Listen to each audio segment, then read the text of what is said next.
नमस्कार दोस्तों। आईपीएल 2025 से फिर से शुरू होने से पहले भारतीय क्रिकेट दिग्गज सुनील गावस्कर ने एक बेहद भावुक अपील की है। गावस्कर ने बीसीसीआई से अनुरोध किया है कि मौजूदा हालातों को देखते हुए इन बचे हुए मैचों में सिर्फ क्रिकेट हो, कोई डीजे नहीं, कोई चीयर्स लीडर्स नहीं, बस क्रिकेट। यह उन परिवारों के लिए एक छोटा सा सम्मान होगा जिन्होंने अपने प्रियजनों को खो दिया है। ऐसे में हमें उनके दर्द और भावनाओं का सम्मान करना चाहिए। कश्मीर में हुए आतंकी हमले में 26 लोग शहीद हो गए थे। इसके बाद भारत ने कड़ा जवाब देते हुए ऑपरेशन सिंदूर चलाया। भारत पाकिस्तान के बीच तनाव इतना बढ़ गया कि बीसीसीआई को आईपीएल एक हफ्ते के लिए स्थगित करना पड़ा।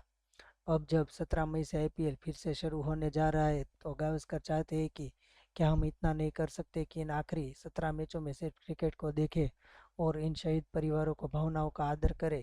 तो दोस्तों, गावस्कर के बयान पर आपकी क्या राय है, हमें कमेंट में ज़रूर बताना। जय हिंद।